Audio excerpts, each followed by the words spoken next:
Hey, what's going on, guys? We are still at the very beginning stages of this Runnels project here, this duplex that we're doing. And unfortunately, I do not have as good an update as I would like to have on it, simply because it's just the weather has been absolutely holding us back. We've had rain Wednesday, Thursday, and Friday. We're expected to have rain tomorrow, which is Friday. And then hopefully Saturday we'll get some nice clean weather. We'll try to get some of this stuff done Saturday, Monday, and then by Tuesday, hopefully this fill dirt is completed for this 104 Runnels project. One of the things that we needed to update was the movement of the electric meter.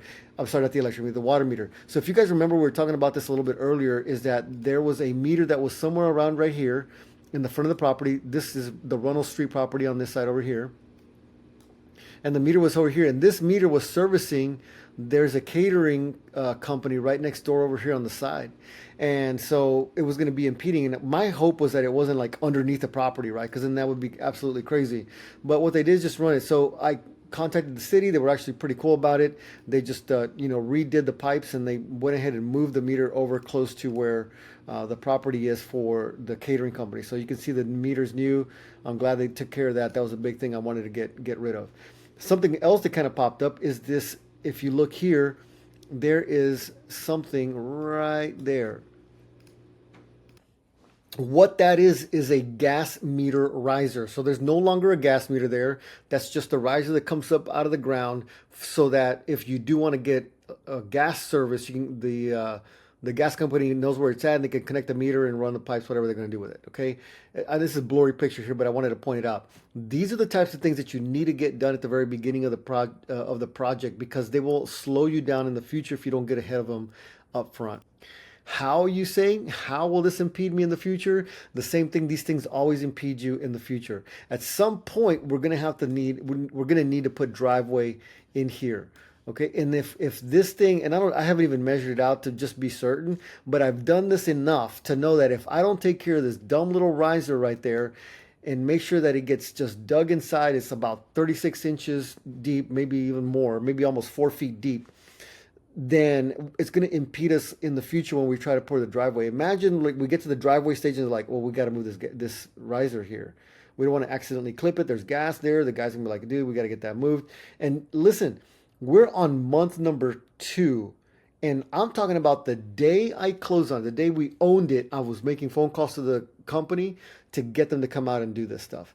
And today they did the one at the 106 Runnels, which is next door here on this side, and they didn't do this one. So I had to call them again. I'm like, guys, come on, help me out here.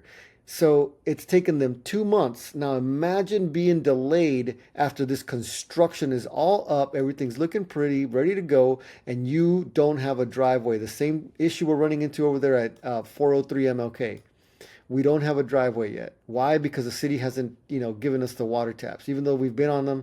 But so now we got to get this thing taken care of. So stay on these things, make a note of it. Just constantly get updates. All right. You can see some of the water still kind of pooling there. The guys did some more work. It's not as deep as it is anymore, but it rained again, so they're just taking another break, making sure that stuff dries up. And I just wanted to take some more pictures for you guys to kind of just show you. Unfortunately, we don't have a lot of really good updates on this project right now. It is looking fantastic, because it's not as bad as it was like several days ago. Like I told you guys, it looked like a little pool, and then we're having to like pump this stuff out. I didn't get any pictures of that, but let me show you something else. So here we have the guys bringing in the fill dirt. Big, massive trucks bringing in a bunch of stuff. It's actually pretty cool.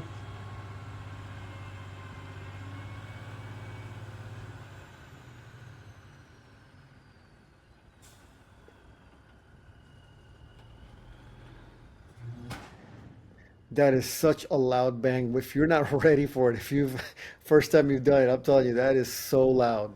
And I've turned the volume down quite a bit, but that is super loud. So, anyways, look at that. That's one uh, truckload of dirt. It's nothing really when you start filling this stuff in. We've already got like 20 loads of dirt in there, and we're slowly filling it in, trying to get this thing to rise up where it needs to be.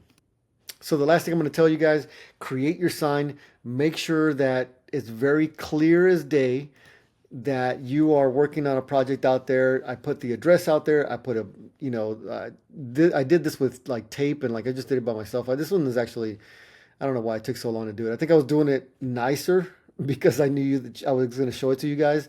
And then of course I laminate the papers, man. Like I just get the permits and I laminate them. You can see they're a little bit wet, but it's not a big deal, guys. We just want to make sure the permits are all posted up so everybody knows that we're legit. We're not doing anything crazy behind closed doors or anything crazy like that. All right. You want to be in good relationship with the city. You want them to always know that you're doing the right thing, that you're on their side, that everything needs to be done correctly. You can still do the business ethically, correctly, and still make money. I think that a lot of people feel like they're somehow, if you like go through the city and you have to go through all the inspections and everything else like that, it's going to be more expensive, it's going to be more costly. I think the opposite. When you're dealing with the city, you're dealing with like a referee. The referee is there to make sure that no one gets hurt, that there's no mistakes, that everything gets done correctly. But at the same time, they're preventing you from making massive financial errors because they have so much experience. These guys have like 40, 50 years experience, not combined, just individual experience in construction.